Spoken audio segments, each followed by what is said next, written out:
तो फ्रेंड्स, आप लोगों का स्वागत है। आज हमारा दूसरा क्लास है, क्लास 11th का फिजिक्स का, बेसिक मैथ्स का। तो फिजिक्स में जो हम लोग बेसिक मैथ्स पढ़ रहे हैं उसको हम धीरे धीरे आगे लेकर पढ़ते हैं और बिना समय गंवाए हुए दूसरे क्लास को शुरू करते हैं। तो आज हम लोग पढ़ेंगे रेडियन के बारे में। क्या चीज़ के बारे में? रेडियन। कल हमने दो चीज़ पढ़ लिया था, आप याद करो। और एक था आपका सबसे पहले हमने पढ़ाया था कि ट्रिग्नोमेट्री में 37 डिग्री और 53 डिग्री का वैल्यू। उसके बाद हमने आपको पढ़ा दिया था हाउ टू राइट एंगल। आज हम आप लोगों को पढ़ाएंगे रेडियन के बारे में। क्या चीज़ के बारे में? रेडियन।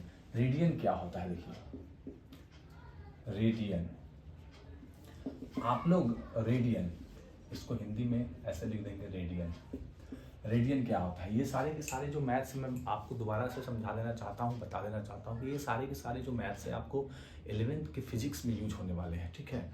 तो इसको अगर आप अच्छे से ढंग से अगर आप इसको मतलब पढ़ लेंगे तो आपको कभी भी फिजिक्स में कोई दिक्कत होने वाला नहीं है। और मैं एक एक क्लास जहाँ से टॉपिक ख़त्म होगा उसके आगे का सारा टॉपिक मैं डालते जाऊँगा। बस आप लोग जो है वीडियो को पूरे ध्यान से देखें। रेडियन कैसे होता है? रेडियन आप लोग इतना तो जानते हैं, पढ़े होंगे कि 0 degree, 30 degree, 45 degree, 60 degree, degree में सारे एंगल को आपने डिग्री में पढ़ा है। लेकिन रेडियन में भी एंगल होता है। कितना में एंगल होता है? रेडियन में। देखिए, होता क्या है कि हम फिजिक्स में जब आते हैं या मैथमेटिक्स में, तो हम लोग पाई रेडियन को 180 के बराबर लिखते हैं। पाई रेडियन बराबर 180 डिग्री। फिजिक्स में जो हमें जानना है, जो बेसिक मैथ जानना है, उसमें हम पाई रेडियन को 180 डिग्री मान के चलते हैं। तो आप मुझे बताइए कि एक रेडियन में कितना हो जाएगा? एक रेडियन जो हो जाएगा 180 बटे किसके बराबर हो जाएगा? पाई का। तो आपसे किसी ने कहा कि 2 रेडियन का वैल्यू बताओ, तो आप क्या करोगे? 180 इंटू 2 पाई क्या कर दोगे?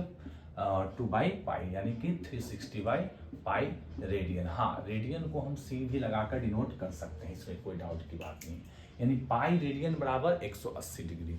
अगर देखिए कि आपसे कोई 10 रेडियन पूछा तो आप बस 180 बटे पाई में कितना से मल्टीप्लाई कर दो? 10 से गुना कर दो, आपको पता चल जाएगा। उसी तरह अगर मैं इसको उल्टा कर दूं, 180 डिग्री में मैं कहूं कि पाई रेडियन होता है, तो कोई दिक्कत की बात नहीं है। जैसे पाई रेडियन बराबर 180 डिग्री, तो 180 डिग्री में हम पाई रेडियन भी लिख सकते हैं। तो 1 डिग्री कितना के बराबर होगा? पाई बटे 180 रेडियन के बराबर होगा। डेट मीन्स अगर मैं 2 डिग्री का मान निकालूं तो पाई बटे 180 और इंटू कितना हो जाएगा? 2, यानी 2 से कितना कैंसिल हो जाएगा? 90, यानी कि पाई बाई 19 ये क्या हो जाएगा? रेडियन हो जाएगा। क्या हो जाएगा? रेडियन, ठीक है ना। तो कहने का मतलब यह हुआ कि यहाँ पर हम समझ गए कि 180 डिग्री में पाई रेडियन होता है और पाई रेडियन में कितना होता है? 180 डिग्री। तो इसी को हमने यहाँ पर उल्टा करके लिखा है। तो ये रेडियन से क्या चीज बदला है? डिग्री में, ठीक है। तो आपने देखा कि पाई रेडियन में 180 डिग्री और 180 डिग्री किसके बराबर? पाई रेडियन की। यानी कहने का अर्थात यह मतलब है कि अगर रेडियन से हमको डिग्री में बदलना है तो हमें कितना से मल्टीप्लाई करना होगा? 180 बटे पाई से। Radian to degree, radian to अगर डिग्री करना होगा तो 180 बटे पाई से हमें क्या करना है? गुना करना है। क्या करना है? गुना, ठीक है। और अगर डिग्री टू रेडियन बदलना है, डिग्री टू रेडियन, तो हमें कितना से मल्टीप्लाई करना है? पाई बटे 180 से क्या कर देना है? गुना कर देना है। कोई दिक्कत की बात नहीं है। तो कंसेप्ट को आप समझ गए होंगे कि मैंने क्या कहा कि पाई रेडियन में 180 डिग्री होता है, तो एक रेडियन में 180 बटे कितना हो जाएगा? पाई। उसी तरह मैंने इसको उल्टा करके लिखा, 180 डिग्री पाई रेडियन के बराबर हुआ, तो 1 डिग्री पाई बटे 180 डिग्री, तो 2 डिग्री में पाई बटे 90 रेडियन। उसी तरह मतलब कहने का मतलब यह हुआ कि पाई रेडियन 180 है, मतलब 1 रेडियन 180 बटे पाई, मतलब आपको रेडियन से डिग्री बदलना है तो 180 बटे पाई से मल्टीप्लाई करना है, और डिग्री से रेडियन बदलना है तो उसका अपोजिट पाई बटे 180 से। यहां तक आप समझ गए तो इसको नोट डाउन कर लीजिए। चलिए, कर लिए? चलिए, मैं इसको स्वाइप कर देता हूं और इसके आगे का बताता हूं। अब इस पर आधारित आप क्वेश्चन बनाएंगे। जैसे आपसे कहा गया कि आप 180 डिग्री को बताओ, तो 180 डिग्री किसके बराबर है? पाई के। 180 डिग्री तो पाई रेडियन के बराबर है, ठीक है। तो कहने का मतलब यह हुआ कि सीधा सीधा आप याद रखो, डिग्री से रेडियन में बदलना हो तो अभी आपने देखा कि पाई बटे कितना से मल्टीप्लाई करना है 100। जैसे आपको 90 डिग्री दिया गया तो 90 डिग्री को आपको चेंज करना है कौन सी में, रेडियन में। तो 90 गुने आप क्या लिखोगे, पाई बटे 180। 90 गुना क्या हो गया, पाई बाई 2 रेडियन हो गया, ठीक है। और यही पाई बाई 2 रेडियन को अगर मुझे डिग्री में बदलना हो, पाई बाई 2 रेडियन को अगर मुझे डिग्री में बदलना हो, डिग्री क्या चीज में, डिग्री में, तो मुझे इसका अपोजिट करना होगा। यानी पाई बाई 2 में मुझे कितना से मल्टीप्लाई करना होगा, 180 बटे पाई से। तो पाई से पाई कैंसिल हो गया, क्या 90 डिग्री है ना। तो आ गया ना 90, यानी 90 डिग्री से हमने कौन सी मिला दिया, रेडियन में। तो कितना आया, पाई बाई 2। और पाई बाई 2 को जब हमने फिर अपोजिट में लाया तो क्या आ गया, डिग्री में आ गया। तो बस आपको बस कंसेप्ट क्या याद रखना है, डिग्री को चेंज करना है रेडियन में तो पाई बटे 180 से मल्टीप्लाई करेंगे, और रेडियन को डिग्री में चेंज करना है तो 180 बटे पाई से, है ना आसान। तो आपको मैं कुछ क्वेश्चन दे देता हूँ होमवर्क में जो आप सॉल्व करोगे। 60 डिग्री, 30 डिग्री, 45 डिग्री, 120 डिग्री और 2 पाई रेडियन, इन सभी को आपको चेंज करना है रेडियन में, मैं यहाँ लिख देता हूं, और इनको चेंज करना है आपको डिग्री में, डिग्री में चेंज करना है। तो ये आपका होमवर्क है, आप इसको नोट कर ले ताकि मैं आपको इससे आगे लेकर चलूं। तो चलिए इसको आप नोट कर लीजिए, नोट डाउन कर लीजिए। चलिए कर लिए, चलिए आगे देखते हैं।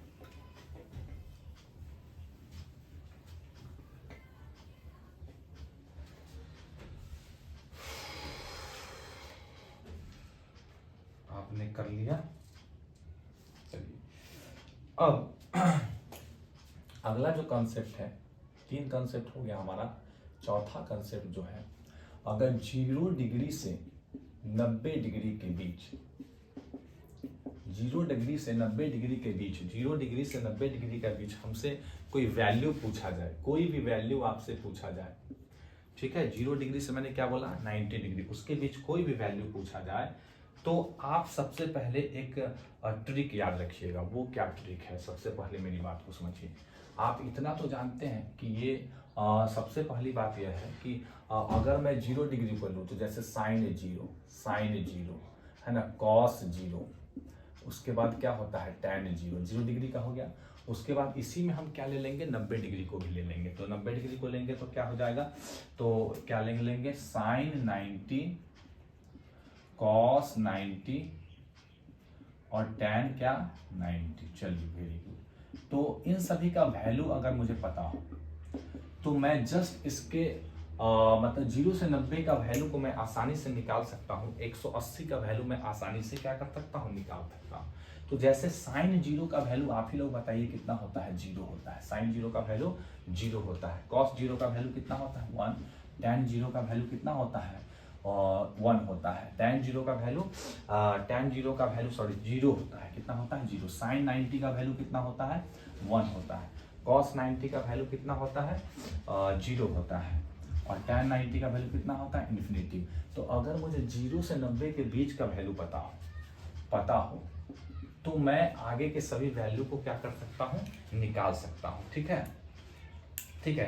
तो वैल्यू तो 0 डिग्री से 360 डिग्री तक होता है, लेकिन 0 से 90 तक अगर मुझे पता हो तो उसके आगे के वैल्यू को भी हम क्या कर सकते हैं, निकाल सकते हैं। सबसे पहली बात यह है, जैसे कहने का मतलब यह हुआ कि अगर मुझे एक यहाँ पर पूछा जाए साइन 180, जस्ट इसका अपोजिट कर देंगे, कॉस 180, tan 180, है ना। अगर मुझे 0 से 90 का वैल्यू पता हो तो मैं 180 से कितना का वैल्यू निकाल सकता हूँ। कहने का मतलब यह हुआ कि उसके आगे का वैल्यू सारा के सारा क्या कर सकता हूँ, निकाल सकता हूँ।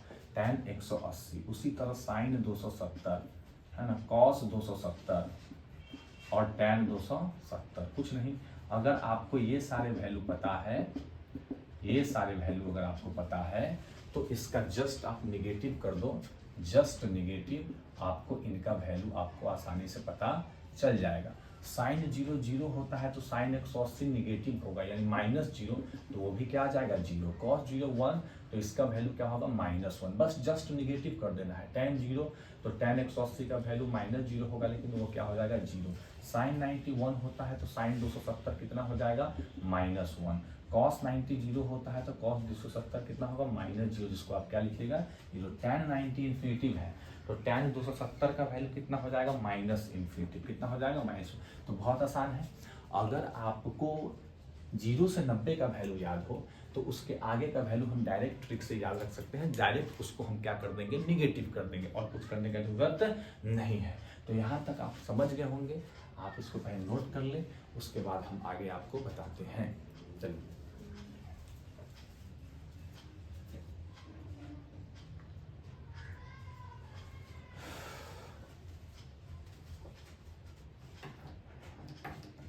चलिए, तो त्रिकोणमिति का क्लास खत्म हो गया।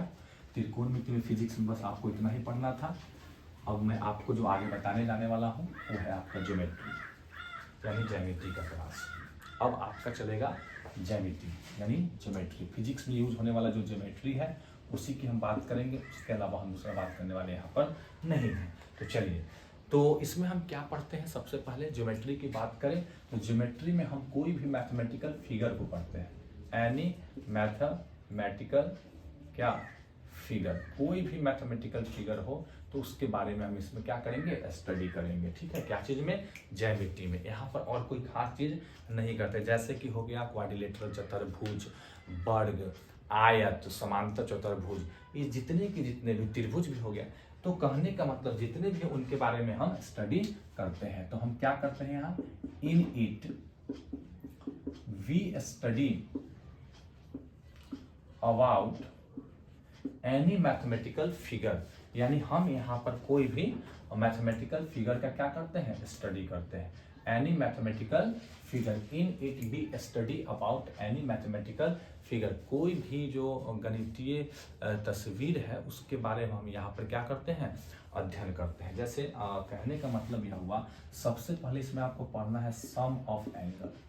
सम of angle, sum of angle कहने का मतलब यह हुआ कि सभी कोणों का योग, कोण का योग, मतलब कोई भी कोण है तो उसका योग क्या होगा, ये भी बहुत अच्छी बात है, कोण का योग, ठीक है।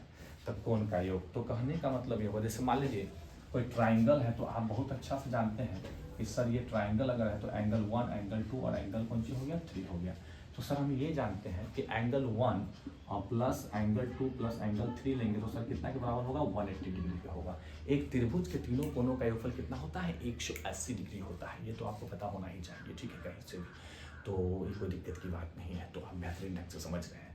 लेकिन अगर मैं यहाँ पर कोई चतुर्भुज ले लूँ, अगर मैं कोई चतुर्भुज ले लूँ तो चतुर्भुज में ये आप कितना डिग्री के, तो आप यहाँ से एक लाइन खींच दीजिएगा तो एंगल यहाँ पर सबसे पहले देखिए कि यहाँ पर कितने एंगल हो जाएंगे, एंगल 1, एंगल 2, एंगल 3, एंगल 4, है ना। तो यहाँ से अगर मैं एक लाइन ऐसे ड्रॉ कर दूँ तो यहाँ पर एक त्रिभुज बन जा रहा है। तो इस त्रिभुज में आपको एक कोण आपको दिख रहा है, ये पूरा ये जो है ये 180 और इधर भी 180, दो त्रिभुज यहाँ बन रहे हैं।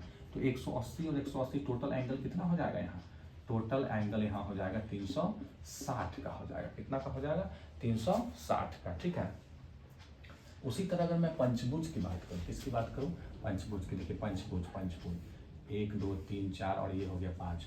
तो मैं अगर पंचभुज की बात करूँ तो इसमें कितने त्रिभुज हो जाएंगे, एक त्रिभुज यहाँ हो जाएंगे और एक यहाँ से खींच दूंगा तो पहला त्रिभुज ये हो गया, दूसरा त्रिभुज और तीसरा। आपको पता है कि एक त्रिभुज में 180 होता है तो 3 त्रिभुज में कितना हो जाएगा 540, इसलिए पंचभुज में कितना होता है 540। एक चीज समझ में आ रहा है कि जितना भुजा है उससे एंगल क्या हो रहा है 2 कम हो रहा है, एंगल क्या हो रहा है कम। जैसे देखिए यहाँ पर भुजा कितना था, यहाँ पर भुजा कितना है 5, तो 100, यहाँ पर एंगल कितना हो रहा है 2 कम हो रहा है, एंगल कितना कम हो रहा है। तो आप यहाँ देख रहे हो कि 180 इंटू 5 माइनस क्या हो रहा है 2 हो रहा है, कोई दिक्कत नहीं है, जितना भुजा है। उसी तरह यहाँ भी देख सकते हैं कि यहाँ भुजा है 1 2 3 और 4, लेकिन यहाँ पर क्या हो रहा है 180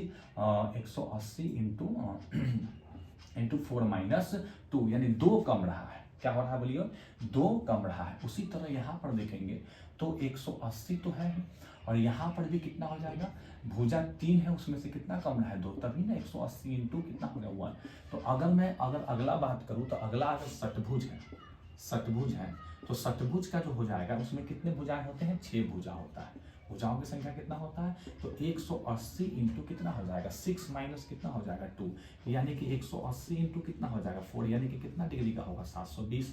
यानी उसी तरह सप्तभुज का निकाले, उसी तरह हम किसका निकाले, सप्तभुज का निकाले। तो सप्तभुज में मुझे बता दीजिए कि कितना भुजा होता है, 7 भुजा। तो 180 इंटू कितना हो जाएगा 7 माइनस 2, यानी 180 इंटू 5, यानी कि कितना 900 डिग्री। यानी कहने का मतलब अर्थात यह मतलब है कि आप समझ गए हो कि जितना इसमें हम भुजा देख रहे हैं ना, उससे एंगल 2 क्या हो रहा है, कम हो रहा है। यानी कहने का साफ साफ यह मतलब है कि आप यहाँ तक समझ गए होंगे। मेरे कहने का मतलब समझिए, मैं ये कहना चाह रहा हूँ कि यहाँ पर जो हो रहा है, अगर इसके अंतः कोणों का योगफल दिखे तो 180 त्रिभुज का है, चतुर्भुज का कितना है, अंतः कोणों का 60, पंचभुज का कितना है 540 और षटभुज का कितना है 720 और सप्तभुज का कितना है 900। तो उसी तरह त्रिभुज के अंतः कोणों का जो योगफल होता है, अगर n भुजाएं हैं, कितना भुजा है, n भुजा है, तब कितना हो जाएगा, तब इसका जो योगफल होगा वो आपका हो जाएगा कुछ नहीं, जितना भुजा आप वही ना कह रहे हो 180 लिख रहे हो, उसके बाद जितना भुजा है उसमें से आप 2 क्या कर दे रहे हो, कम कर दे रहे हो। तो यही इसका हो जाएगा n माइनस 2 गुने 180 जो आप करते हो। और n की जगह आप जो भी ले लीजिए, जितना भी बहुभुज है उसको ले लीजिए, n बराबर 1 2 3 4 5 जो भी ले लीजिए, वही आपका क्या हो जाएगा वैल्यू। और इसी तरह हम क्या निकाल लेते हैं, किसी भी बहुभुज के अंतः कोणों का क्या निकाल लेते हैं, योगफल निकाल लेते हैं। तो आप बेहतरीन ढंग से समझ गए होंगे। हम आशा करते हैं कि आपको ये चीज़ें बहुत अच्छे समझ में आ गया होगा। और ज्योमेट्री का जो ये आपका थोड़ा सा जो फिजिक्स का पार्ट है वो भी आपको बहुत अच्छे समझ में आ गया होगा, ठीक है। तो आप इसको ज़रा सा नोट कर लीजिए।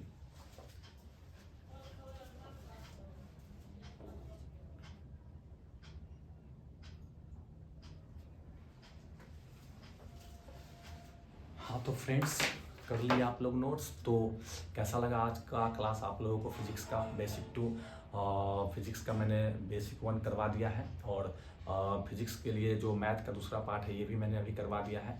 अब इसमें जो है आगे जो है आपका जो है इसके बाद हम कुछ होमवर्क दिए उसको आप कर लीजिएगा। और इसके बाद जस्ट हम पार्ट 3 शुरू करेंगे जिसमें आपका डिफरेंशिएशन आएगा और वो 11th में सबसे ज़्यादा उसका यूज होता है। तो आप अपना स्टडी बनाए रखें और हम भी अपना काम बेहतर ढंग से 11th के लिए करते रहेंगे। तो मिलते हैं हम लोग फिर अगले वीडियो में, तब तक के लिए धन्यवाद।